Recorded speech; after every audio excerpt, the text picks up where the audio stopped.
إن الحمد لله نحمده ونستعينه ونستغفره ونعوذ بالله من شرور أنفسنا ومن سيئات أعمالنا من يهده الله فلا مضل له ومن يضلل فلا هادي له وأشهد أن لا إله إلا الله وحده لا شريك له وأشهد أن محمدا عبده ورسوله اللهم صل على محمد وعلى آل محمد قال الله تعالى في كتابه الكريم يا أيها الذين آمنوا اتقوا الله حق تقاته ولا تموتن إلا وأنتم مسلمون يا أيها الناس اتقوا ربكم الذي خلقكم من نفس واحدة وخلق منها زوجها وبث منهما رجالا كثيرا ونساء واتقوا الله الذي تساءلون به والأرحام إن الله كان عليكم رقيبا فإن أصدق الحديث كتاب الله وخير الهدى هدى محمد صلى الله عليه وسلم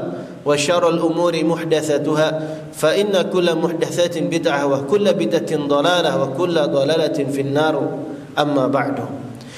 Jamaah salat Jumat yang mencintai Allah dan semoga pula dicintai oleh Allah Subhanahu wa taala. Setelah kita memanjatkan puji dan syukur kepada Allah Azza wa Jalla, kemudian dilanjutkan dengan bersalawat untuk baginda yang mulia Nabi kita Nabi Muhammad sallallahu alaihi wasallam. Maka izinkanlah khatib yang berdiri di sini tidak pernah bosan-bosannya, tidak pernah henti-hentinya, selalu senantiasa mengingatkan sebuah pesan yang senantiasa diingatkan oleh seorang khatib di tiap khutbah Jumatnya. Marilah senantiasa kita tingkatkan ketakwaan kita kepada Allah Subhanahu wa taala, karena takwa adalah sebaik-baik bekal. Allah Subhanahu wa taala berfirman, "Wa tazawwadu fa inna khairaz zadi taqwa." Maka berbekallah, sungguh sebaik-baik bekal adalah takwa. Jamaah sekalian yang berbahagia, di antara cara untuk bisa meningkatkan takwa kita kepada Allah Subhanahu wa taala adalah dengan membaca Al-Quran, mentadabburi dan mengambil pelajaran dari ayat-ayat Al-Quran yang kita baca. Karena sesungguhnya jamaah sekalian yang dirahmati oleh Allah, ayat-ayat Quran diturunkan bukan hanya sekedar ditilawahi saja, tapi kita juga dituntut untuk mengambil pelajaran, mengambil pemaknaan, mentadabburi ayat-ayat Al-Quran yang kita baca di dalam keseharian. Allah Subhanahu wa taala berfirman di Quran surat Shad ayat yang ke-29, "Kitabun anzalnahu ilaika mubarak liyadabbaru ayatihi wa liyatadzakkara ulul albab." Kata Allah Subhanahu wa taala, inilah Al-Quran, kitab yang diturunkan kepadamu penuh dengan keberkahan. Tujuannya untuk apa? Agar kalian dapat memperhatikan ayat-ayatnya, mengambil pelajaran bagi orang-orang yang berakal. Oleh karenanya jamaah yang berbahagia, kita dituntut bukan hanya sekedar membaca Al-Quran, tapi juga mengambil pemaknaan dan juga pelajaran-pelajaran berharga dari ayat-ayat Al-Quran. Di antara ayat-ayat Quran yang sering kita baca setiap harinya adalah surat Al-Fatihah, surat yang menjadi rukun dalam setiap salat. La salata liman lam yaqra'il Fatihah. Tidak ada salat bagi orang-orang yang tidak membaca surat Al-Fatihah. Surat Al-Fatihah ini adalah surat yang penting yang kita baca minimal 17 kali dalam sehari di tiap solat-solat kita. Dan ketika surat ini diulang-ulang, pasti ada makna mendalam yang terkandung di dalamnya. Maka wajar kiranya ada seorang ulama bernama Hasan Al-Basri rahimahullah, sampai-sampai beliau mengatakan, "Faman 'alima tafsiraha kana kaman 'alima tafsira jami'i kutubillahil munzalah." Siapa yang bisa mengetahui tafsir kandungan dari surat Al-Fatihah, maka seolah-olah dia sudah mengetahui kandungan seluruh kitab-kitab Allah yang pernah diturunkan sebelumnya. Di antara surat Al-Fatihah itu, di antara ayat-ayatnya, ada ayat yang paling pamungkas yang terkandung di dalamnya. Itulah ayat Iyyaka na'budu wa iyyaka nasta'in. Ini adalah ayat yang merupakan inti dari surat Al-Fatihah, yang sampai-sampai para ulama berpanjang lebar membahasnya. Di antaranya ada Ibnul Qayyim rahimahullah, beliau sampai menyusun kitab judulnya Madarijus Salikin, tebalnya 3 jilid, hanya panjang lebar membahas kandungan dari ayat Iyyaka na'budu wa iyyaka nasta'in. Jamaah sekalian dirahmati oleh Allah Subhanahu wa taala, di antara faidah-faidah dan pelajaran-pelajaran berharga yang terkandung dari ayat iyyaka na'budu wa iyyaka nasta'in, di antaranya dari ayat ini kita belajar untuk bisa menikmati indahnya bermunajat kepada Allah Subhanahu wa taala sebagai seorang hamba. Mari kita perhatikan ayat ini jamaah sekalian. Iyyaka na'budu wa iyyaka nasta'in. Ayat ini terdapat perubahan kata ganti orang yang biasa kita istilahkan dalam bahasa Arab dengan istilah dhamir. Karena ketika di ayat-ayat sebelumnya kita sedang membicarakan Allah Subhanahu wa taala, Bismillahirrahmanirrahim, dengan menyebut nama siapa? Nama Allah yang Maha Pengasih lagi Maha Penyayang. Siapa Allah? Alhamdulillahirabbil alamin. Allah itu adalah Rabbnya semesta alam. Ar-Rahmanir-Rahim, dialah Allah yang Maha Pengasih lagi Maha Penyayang. Maliki yaumiddin, dialah Allah yang menguasai hari pembalasan. Di ayat-ayat sebelumnya kita membicarakan Allah Subhanahu wa taala sebagai pihak ketiga. Tapi di ayat iyyaka na'budu wa iyyaka nasta'in berubah kata gantinya, seolah-olah kita sedang bermunajat berbicara kepada Allah Subhanahu wa taala. Iyyaka na'budu wa iyyaka nasta'in. Berubah kata gantinya, mukhatab, kita sedang mengajak bicara Allah Subhanahu wa taala. Hanya kepadamu ya Allah kami menyembah, dan hanya kepadamu kami mohon pertolongan. Maka ayat ini seolah-olah menjadi isyarat untuk kita sebagai seorang hamba, supaya kita itu menikmati indahnya bermunajat, berlezat-lezat tatkala kita mengadu dan berdoa kepada Allah Subhanahu wa taala. Di balik iyyaka na'budu wa iyyaka nasta'in, kita juga melihat diulang kata iyyaka sebanyak 2 kali. Padahal bisa saja dikatakan iyyaka na'budu wa nasta'in, hanya kepadamu kami menyembah dan kami mohon pertolongan. Tapi diulang kata iyyaka, hanya kepadamu, sebanyak 2 kali. Kata para ulama, ini isyarat kita disuruh untuk tidak bosan dalam bermunajat kepada Allah Subhanahu wa taala. Bahkan di balik ayat iyyaka na'budu wa iyyaka nasta'in, kita juga belajar untuk menghamba itu perlu merendahkan diri kita di hadapan Allah Subhanahu wa taala. Karena di sini kita menggunakan domir nahnu yang artinya kami. Iyyaka na'budu, hanya kepadamu kami menyembah. Kata kami di sini menunjukkan sopan santun kita di hadapan Allah, sekaligus merendahkan diri kita di hadapan Allah tatkala bermunajat. Kita tidak katakan hanya saya saja ya Allah yang beribadah kepadamu. Kita tidak katakan hanya saya saja ya Allah yang memohon kepadamu. Karena keakuan seperti ini menunjukkan ketinggian diri, bukan perendahan diri. Maka ayat iyyaka na'budu wa iyyaka nasta'in mengajarkan kita tentang pentingnya berlezat-lezat bermunajat kepada Allah, sekaligus merendahkan diri kita sebagai hambanya Allah yang maha tinggi lagi maha mulia. Jamaah sekalian yang berbahagia, di balik ayat iyyaka na'budu wa iyyaka nasta'inu, kita juga di sini belajar tentang pentingnya bertauhid kepada Allah Subhanahu wa taala. Karena begitu banyak orang-orang yang mengaku Islam tapi tidak sempurna tauhidnya kepada Allah. Mereka mengaku beribadah hanya kepada Allah, tapi di sisi yang lain mereka berdoa tidak hanya kepada Allah. Mereka menyekutukan Allah Subhanahu wa taala. Begitu banyak ada orang-orang yang berbuat syirik, jatuh dalam perbuatan kesyirikan dalam bentuk doa yang tidak ditujukan hanya kepada Allah Subhanahu wa taala. Itulah sebabnya juga di antara hikmah mengapa kata iyyaka diawalkan penyebutannya, padahal sejatinya kata iyyaka di sini posisinya sebagai objek, tapi dikedepankan yufidul hasr, memberikan makna pembatasan.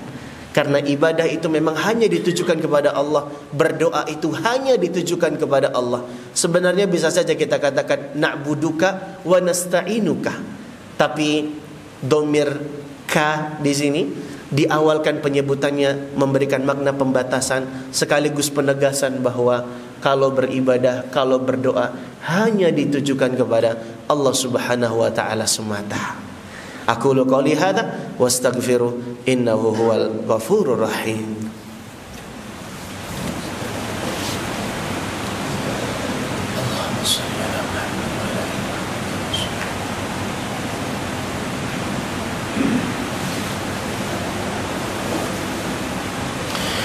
Alhamdulillah hamdan katsiran thayyiban mubarakan fih kama yuhibbu rabbuna wa yarda.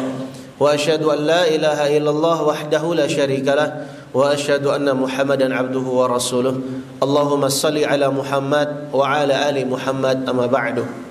Jamaah sekalian yang dirahmati oleh Allah Subhanahu wa taala, ayat iyyaka na'budu wa iyyaka nasta'in mungkin menjadi ayat yang cukup cepat kita baca di dalam setiap solat-solat kita.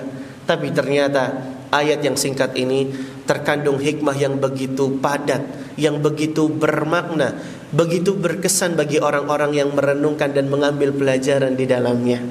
Ayat iyyaka na'budu wa iyyaka nasta'in mengajari kita tentang pentingnya ibadah isti'anah. Betapa istimewanya ibadah memohon pertolongan kepada Allah Subhanahu wa taala, karena dia disebutkan secara khusus setelah penyebutan kata ibadah secara umum. Iyyaka na'budu wa iyyaka nasta'inu. Hanya kepadamulah kami beribadah, hanya kepadamulah kami beristi'anah ataupun memohon pertolongan. Padahal macam-macam ibadah itu ada banyak jumlahnya jamaah sekalian. Kenapa tidak dikatakan iyyaka na'budu wa iyyaka nusolli? Hanya kepadamu kami ibadah, hanya kepadamu kami salat. Iyyaka na'budu wa iyyaka natasaddaqu. Hanya kepadamu kami ibadah, hanya kepadamu kami bersedekah. Iyyaka na'budu wa iyyaka nahujju. Hanya kepadamu kami beribadah, hanya kepadamu kami berhaji. Macam-macam ibadah itu ada banyak sekali. Tapi yang dikhususkan setelah ada penyebutan kata ibadah secara umum, ternyata adalah ibadah isti'anah, memohon pertolongan Allah Subhanahu wa taala. Para ulama menyimpulkan sesuatu yang dikhususkan setelah penyebutan kata secara umum, maka yang dikhususkan ini mengandung sebuah keistimewaan dan juga penekanan. Maka ibadah isti'anah itu adalah ibadah yang istimewa karena di situ ada penghambaan, merendahkan dirinya di hadapan Allah Subhanahu wa taala.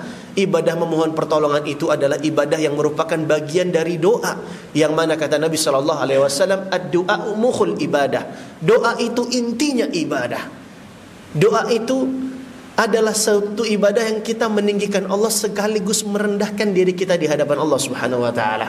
Maka ayat iyyaka na'budu wa iyyaka nasta'in di sini menunjukkan betapa istimewanya ibadah isti'anah, memohon pertolongan kepada Allah Subhanahu wa taala. Banyak dari kita meremehkan ibadah yang satu ini, mungkin karena kita sudah terbiasa menjalani aktivitas sehari-hari tapi lupa untuk bergantung, iftiqar, merasa butuh kepada Allah Subhanahu wa taala. Padahal kita diingatkan untuk senantiasa merasa butuh kepada Allah, senantiasa berharap dengan pertolongannya Allah.